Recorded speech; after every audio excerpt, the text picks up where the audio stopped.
Hello जी, नमस्कार। मैं हूं दीपक और आप देख रहे हैं टीएसके टॉक्स। आइए बात करते हैं बिग बॉस 17 के कल रात के एपिसोड की, जो कि भाई घिसे पिटे कंटेंट से भरपूर एक ब्लॉकबस्टर एपिसोड था।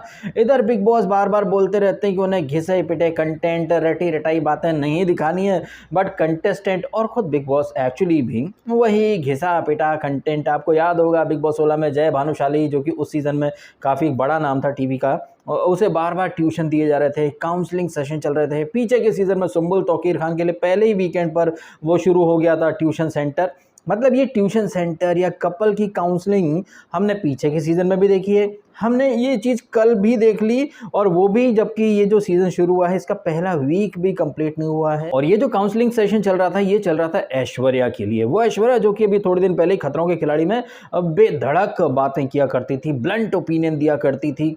तो क्या हम ये मान नहीं सकते कि ऐश्वर्या जो है वो वहाँ पर बड़ी बड़ी बातें इसलिए करती थी क्योंकि उन्हें मेकर्स का सपोर्ट था? क्योंकि एक चीज़ तो कल इस्टेब्लिश हो गई है कि ये जो टीवी की जो बहुएं होती हैं, ये अपने बूते न इन्हें पता रहता है कि क्या करना है, कैसे करना है। उनको टाइम एंड अगेन एक सपोर्ट सिस्टम की दरकार हमेशा रहती है। निम्रत के लिए शिव को खड़ा कर दिया था, उसके पहले चुबीना जो कि आई थी अंदर अभी अपने पति के साथ, लेकिन बॉस लेडी का टैग मिल गया था। कोई आश्चर्य की बात नहीं है। आने वाले टाइम में आप अंकिता को बॉस लेडी बनते हुए देखें, या फिर ऐश्वर्या जिन्हें कि कुछ भी पल्ले नहीं पड़ रहा है, कल आधे घंटे का उनको ट्यूशन दिया गया।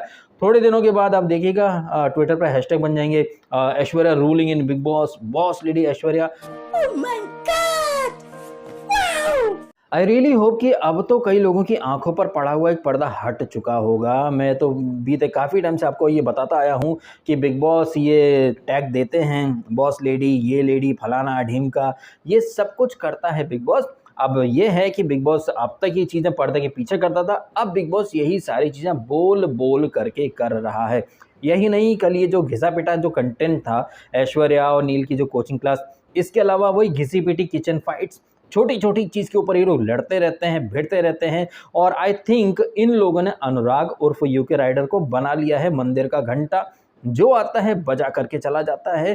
खैर, इन सारी चीज़ों के बारे में डिटेल से बात करेंगे। उसके पहले इस वीडियो को लाइक ज़रूर कीजिएगा और कीजिएगा चैनल को सब्सक्राइब भी। मुझे पता है कि वीडियो काफ़ी लेट डाल रहा हूँ, बिकॉज आप में से बहुत लोगों को ये रहता है कि यार एपिसोड खत्म हो गया तो वीडियो तुरंत आ जाना चाहिए, लेकिन अब मैं अंधी रेस में नहीं भागता भाई। सिचुएशन को, एपिसोड में जो घटी घटनाएं हैं उनको देख कर, समझ करके, कई बार क्या होता है ना कि एपिसोड में कुछ चीज़ें छूट जाती हैं, तो मैं उन्हें दोबारा से देखने की कोशिश करता हूँ कि क्या हुआ, क्यों हुआ, किस इंटेंशन से हुआ। एंड एक चीज़ क्या है कि नवरात्रि चल रही है, तो आई थिंक 11 साढ़े 11 बजे तक हमारे यहाँ वो बजता रहता है सब डीजे वगैरह, तो काफ़ी डिस्टर्ब रहता है। इसलिए मैं अभी थोड़े दिन तक दिन में ही वीडियो डाल रहा हूँ। धीरे धीरे मैं अपना नाइट वाला शेड्यूल पूरी तरह से पक्का कर लूँगा, फिर मैं रात को रिव्यूज़ लाया करूँगा। तब तक आप थोड़ा सा धैर्य रखिए, कमर की पेटी बांध करके रखिए, और हाँ, इस वीडियो को लाइक करना और चैनल को सब्सक्राइब करना मत भूलिएगा। तो ये जो एपिसोड शुरू होता है, हम देखते हैं वो एंथम वगैरह, उसके जस्ट बाद हम देखते हैं कि भैया चाय बन रही है, और मुनव्वर की जो एकदम खास है मनारा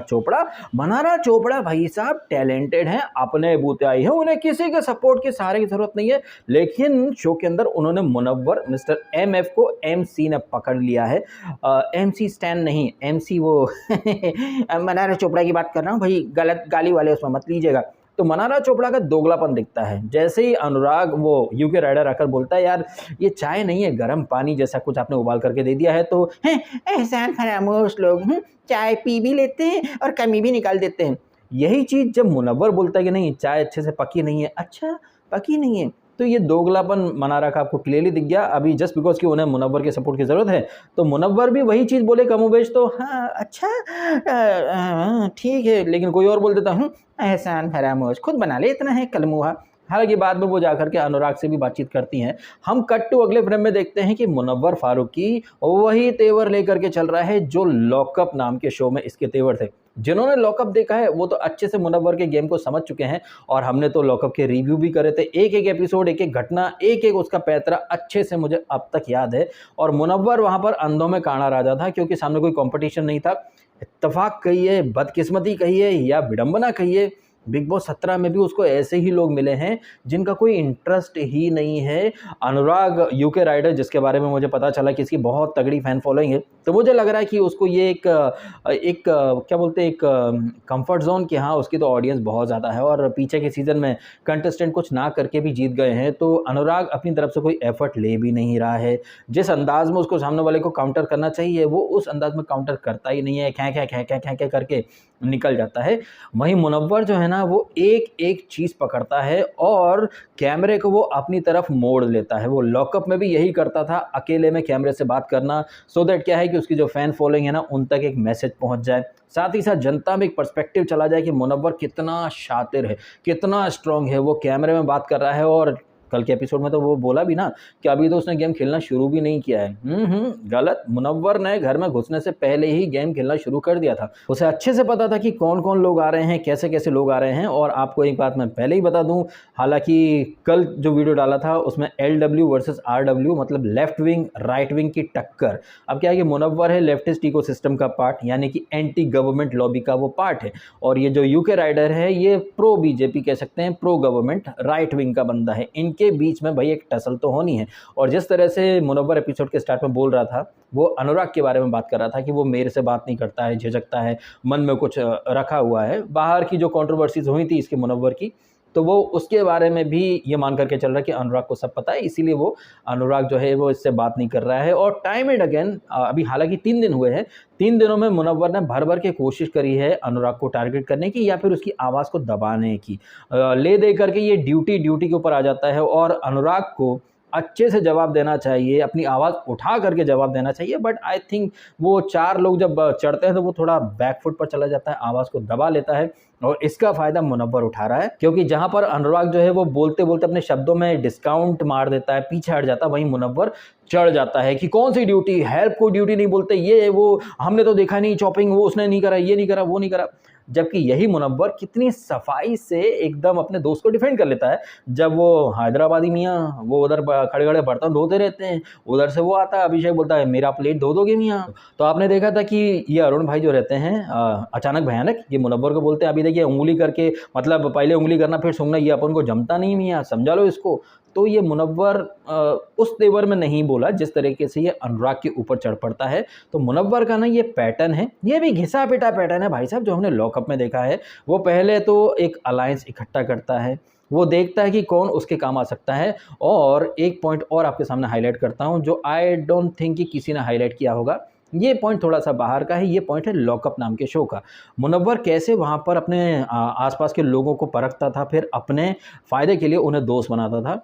जिस तरह से यहाँ पर ये अभिषेक शर्मा है या जो भी नाम है उसका, यहाँ पर वो एक तरफ़ा प्रेम लेकर के चल रहा है, एक तरफ़ा प्यार की पीपड़ी बजा रहा है। और फिर वो बोलता भी है उससे, मुनव्वर से ना वॉशरूम एरिया में, कि वो तो शादी के लिए भी तैयार है, वो 10 साल उसको देना चाहेगा। मुनव्वर बोलता है भाई ऐसा लग रहा है कि मैं अपने आप से बात कर रहा हूँ। फिर मुनव्वर की 50 रुपये कटने वाली एक्टिंग देखते हैं आप, वो वॉशरूम में जाता है, खुल्लू करके रोने की एक्टिंग करता है। ये कुछ और नहीं है, वो सामने वाले को शीशे में उतारता है मुनव्वर। अब क्या अभिषेक को लग रहा है कि भाई मुनव्वर मेरे साथ है, और मुनव्वर को तो ऐसे ही लोग चाहिए। और ऐसा ही एक बंदा ना लॉकअप नाम के शो में था, शिवम शर्मा करके, वो पहले ही दिन से सना जो बिग बॉस में भी आ चुकी हैं उनके साथ प्यार की पींग लड़ाया करता था। और वो भी अभिषेक की तरह भै भै भै भै भै भै भै भै भै भै भै भै भै मतलब बेफालतू के पचड़े वो किया करता था। तो वो जो बंदा था ना शिवम, हालांकि वो लॉकअप में काफ़ी स्ट्रॉन्ग कंटेस्टेंट था, बट पता नहीं क्या हुआ कि वो मुनव्वर की शेडो में और प्यार मोहब्बत के चक्कर में अपना गेम भूल गया, और उसको अच्छे से सीढ़ी बना करके मुनव्वर ने यूज़ करा था। मुनव्वर पहले भाई भाई बोल करके लोगों को भाई बनाता, फिर भाई को चारा बना करके ऊपर उड़ जाता है, चाहे केवी कहें या शिवम कहें या फिर वो जो कच्छा बनियान आई थी, या फिर वो आधा पुरुष और आधा नारी वो मुशायशा करके मुन्ना मुन्ना करने वाली पूनम पांडे उसको बहन बनाया था, फिर कैसे आगे बढ़ा। मतलब वहां पर मुनव्वर का पैटर्न क्या था कि वो जो बोले वो सामने वाले को करना चाहिए। सामने वाले ने अगर अपना दिमाग लगा लिया तो मुनव्वर बोलता मेरे को धोखा मिला, फिर वो रोना शुरू कर देता था। उसका यही पैटर्न यहाँ पर भी दिखाई दे रहा है। उसे पता चल चुका कि जो टीवी के एक्टर एक्ट्रेसेस है ना, ये एक झुंड है, और उस झुंड में मुनव्वर ने अपनी एक घुसपैठ कर ली है। अंकिता कहें, अभिषेक कहें, ईशा कहें, और क्या ये विकी वगैरह, इन सब से अच्छी रैपो बना ली है मुनव्वर ने। वहीं जो अरुण भाई हैं, तहलका हैं, और ये अनुराग, ये अभी भी एकदम वही स्लीप मोड में ही चल रहे हैं, उनको लग रहा है कि ऑडियंस के बूते वो आगे बढ़ जाएंगे। भाई जब तक आपकी नींद खुलेगी मुनव्वर आगे पहुंच जाएगा आपसे। तो यहाँ पर ये लोग काफ़ी ज़्यादा एकदम कैजुअल अप्रोच लेकर के चल रहे हैं। ऐसा कोई मौका मुनव्वर छोड़ता नहीं है जहाँ पर वो सामने वाले को नीचा दिखा सके, बट ये लोग पता नहीं क्यों अलग ही उसमें रह रहे हैं। तो ये चीज़ ना आपको समझनी चाहिए, ये एक पैटर्न है मुनव्वर फारूकी का। वो बहुत ही शकुनी की तरह दिमाग में आड़े टेढ़े चालें चलाता रहता है। जहाँ उसे मौका मिलता है कैमरे पर अपनी ऑडियंस को एक मैसेज भेज देता है, एक नैरेटिव सेट कर देता है, जिसमें कि ये अनुराग, ये अचानक भयानक, ये लोग अभी थोड़े से पीछे हैं। एनीवे आगे बढ़ते हैं। तो ये काउंसलिंग सेशन इनका नील और इनका शुरू हो जाता है। देखिए जब कपल्स आते हैं ना तो उनके साथ ये प्रॉब्लम हमेशा से रहती है। अगर एक हस्बैंड वाइफ आए हैं, बाहर से इनका एक रिश्ता है, तो हमेशा सैक्रिफाइस या कॉम्प्रोमाइज़ करना हस्बैंड के ही नसीब में क्यों आता है।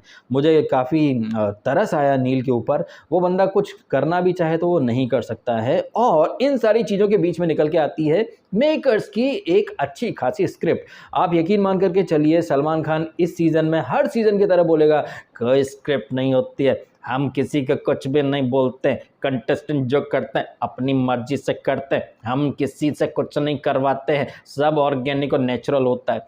जबकि सुम्बुल को सलमान और उसके पप्पा ने कितना बोला अलग ट्रैक पे जा। जय भानुशाली को सलमान खान ने कितना ट्यूशन दिया कि भाई कुछ बोलो कुछ करो ऐसा कि झगड़ा हो, लेकिन जय भानुशाली उस नक्शे कदम पर नहीं चल पाया। उसी तरह से अब यहाँ पर पहले अंकिता को और फिर कल ऐश्वर्या और नील को। तमाम बातों का निचोड़ ये है कि मेकर्स जो पैसा दे रहे हैं ना इनको, ऐश्वर्या, नील या अंकिता, इनको उस पैसे को मेकर्स जस्टिफाई करना चाहते हैं। बिकॉज जैसे कि मेकर्स ने खुद कहा कि इतने लोकप्रिय चेहरे हैं आप, और लोकप्रिय चेहरे होने के नाते आपको तो सबसे आगे आना चाहिए, लेकिन आप लोग ऑडियंस मोड में हो। और बिग बॉस की इन बातों का असर हमें थोड़ी देर बाद देखने को भी मिल गया। और घर में जो मंदिर का घंटा बना हुआ है अनुराग, उससे एक झगड़ा कर लेती हैं ये ऐश्वर्या, तू तड़ाक करके, लेकिन नील फिर भी साइड में खड़ा रहता है। अब नील जो कि ऐश्वर्या के साथ ज़बरदस्ती में गेहूं के साथ घुन पिसता है ना, तो वो बेचारा खुद की थॉट प्रोसेस लेकर के नहीं चल पाएगा। बिकॉज ऑब्वियसली वाइफ है तो वाइफ का सपोर्ट तो करना ही पड़ेगा उसको। जैसे अभिनव, चाहे रुबीना गलत हो या सही हो, अभिनव उसका सपोर्ट करता था। अच्छा, हमने एक कपल की बात कर ली है, बात करते हैं दूसरे कपल की जिसके ऊपर प्रोमो कटा, अंकिता और विकी। ये विकी भैया एक दिन पहले बहुत ज्ञान दे रहे थे इसको, अभिषेक और ईशा के सामने, कि यार ये नील जो है बेचारा फंस चुका है क्लोस्ट्रोफोबिक एनवायरनमेंट में, उसकी खुद की भी तो कोई सोच होगी, उसको एक क्या नाम इसका, ऐश्वर्या, इसके पीछे पीछे चलना पड़ता है। कट टू अगली फ्रेम में अंकिता, आपने देखा था पीछे खड़ी थी मुंह लटका करके, विकी भैया की बोलती बंद हो गई थी, तो अभिषेक ने बोला भी था कि भैया विकी भैया क्लोस्ट्रोफोबिक फील कर रहे हो क्या। तो ये विकी भैया जो नील के लिए 17 ज्ञान दे रहे थे क्राइम पेट्रोल वाले अंदाज में कहें, तो उस विकी भैया को क्या पता था ये जो क्लोस्ट्रोफोबिया या क्लोस्ट्रोफोबिक एनवायरनमेंट नील के लिए बोल रहे हैं, वही एनवायरनमेंट तो विकी भैया के ऊपर भी है। तो यहीं पर एस्टैब्लिश हो जाता है कि विकी और नील दोनों एक ही कश्ती के सवार हैं। और इसी दौरान हम देखते हैं कि किचन में ड्यूटीज़ के ऊपर फिर से फसाद वगैरह हो जाता है। फिर थोड़ी देर के बाद एक वो ईशा और खानजादी के बीच में भी एक फसाद हो जाता है। वैसे एपिसोड के स्टार्ट में ये खानजादी बोलती भी है वो अचानक भयानक मियाँ भाई से कि यार ये टीवी वाले तो एक झुंड बना चुके हैं, अपने को भी कुछ अलग करना पड़ेगा। अब ये जो सिनेरियो है ना, ये भी तो कमोबेश घिसा पिटाई सिनेरियो है। हर सीज़न में हम देखते हैं कि टीवी वाले जो लॉबी या लोग रहते हैं वो एक ग्रुप बना लेते हैं, और जो आउटसाइडर्स हैं या वो रिलेटिवली थोड़े से कम फेमस जो लोग हैं वो एक अलग ग्रुप में रहते हैं, उन्हें थोड़ा जात बाहर कंसिडर किया जाता है। जैसे कि बिग बॉस OTT में अविनाश, सचदेवा, फलकनाज, पूजा भट्ट खुद को काफ़ी एलीट मानते थे, और यूट्यूबर्स को अविनाश ने कहा भी था कि वो तो यूट्यूबर है, ट्यूब की सवारी करने वाला। तो ये जो टीवी की जो लॉबी है वो खुद को महान मानती है और दूसरों को थोड़ा कमतर आंकती है।